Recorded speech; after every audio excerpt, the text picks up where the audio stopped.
السلام عليكم ورحمة الله وبركاته. كسو دوادا عشراديني تحناها ahaa ee barashada luqadda Python ee kala socoteen channelka CR warsame. Casharkeena maanta waxaan ku qaadan doonaa hadduu alliraa numbers marka aan soo akhrino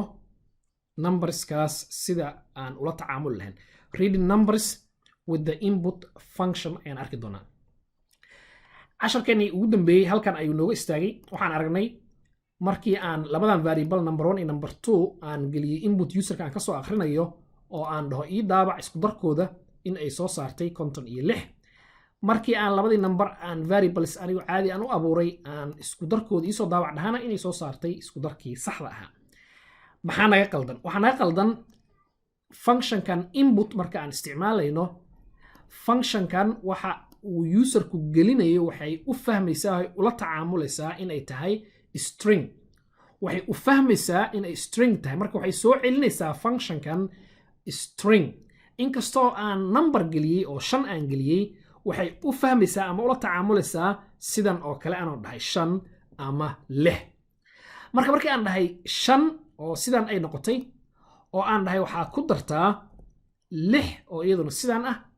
waxay ka dhigaysaa laba string labadooda maadaama ay quotation ku dhex jiraan ama single quotes ay ku dhex jiraan waxay u fahmaysaa labadoodii isku daba qaba ama isdaba dhig. That's why ay u soo saaraysay konton iyo 6 wax u eg 5 iyo 6 la isdaba dhigay oo kale ay ula tacaamulaysay. si aan ku hubino taas tan waa soo iska tiraya dabcan uma baahnin. si aan u hubiyo in xaaladdu ay sidaas tahay waxaan samayn karnaa inta aanan daabicin labadooda oo isku darkii aan raadinin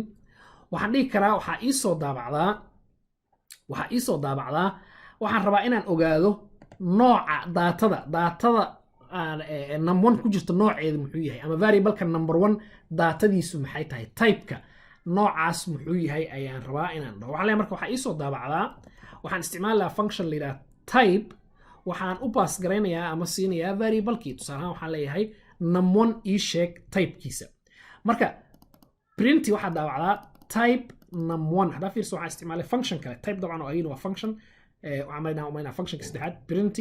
input iyo hadda oo type aan isticmaalayna kuwa kalena waa isticmaali doonaa hadduu la functions dabcan waxaa dareemaysaa inay very useful an essential part ay yihiin programmingka. type waxay ii sheegaysaa variable-ka aan siiyo noociisa ay ii sheegi doontaa. hadda marka variable-ka num1 noociisu waa maxay ayaan weydiinayaa. haddii aan dhaho execute ama run waxay leedahay soo geli number koobaad waa iska gelinayaa 5 soo geli numberka labaad 6. haddii aan fiirso wuxuu leeyahay class str function variable-kan num1 noociisu waa str noociisu waa string. marka variable-kan waxa ku jiro dabcan waa integer number aan gelinay 5 aan gelinay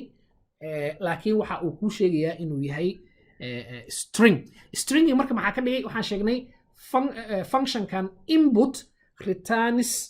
a string value waxay soo celinaysaa value string marka xasuusnaaw meelaha badan markay bilowgiin ay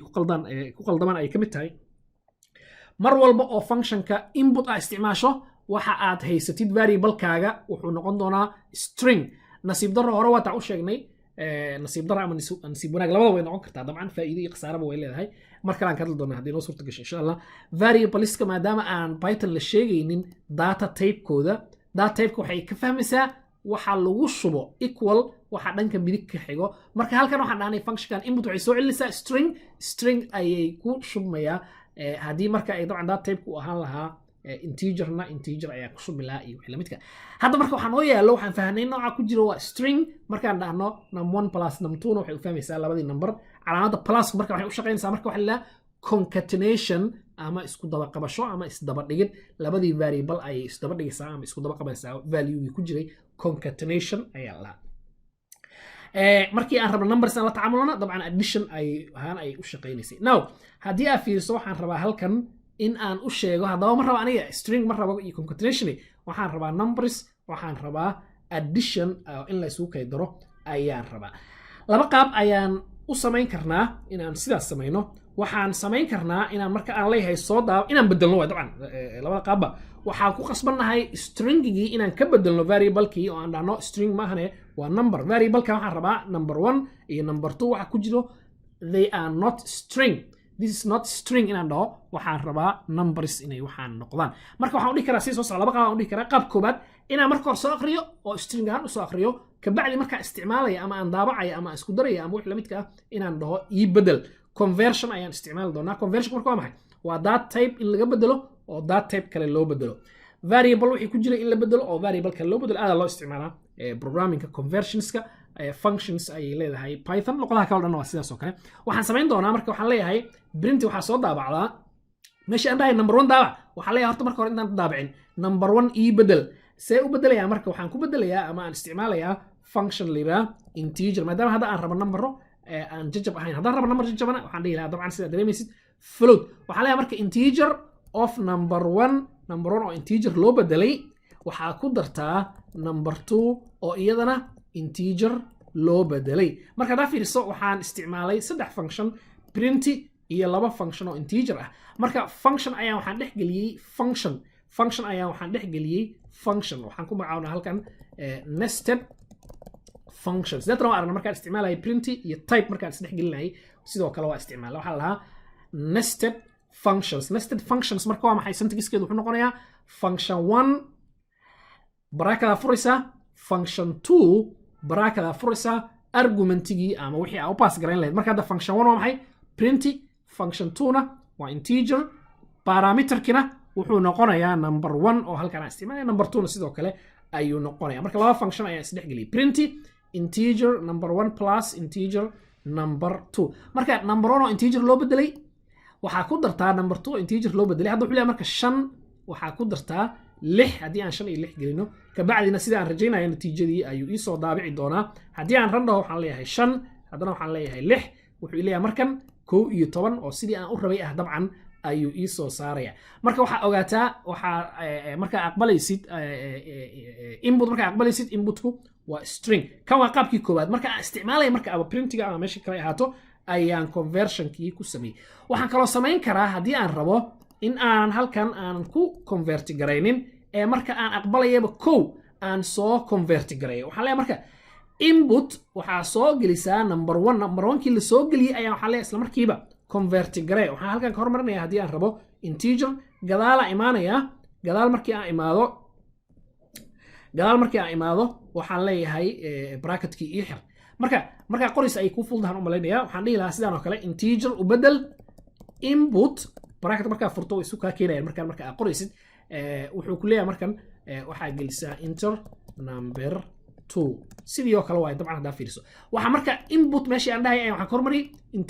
integer haddii ahaan lahayd number jajaban maxaan dhihi lahaa float ayaan dhihi lahaa dabcan kii aad u baahato waa isla meeshii integer iyo float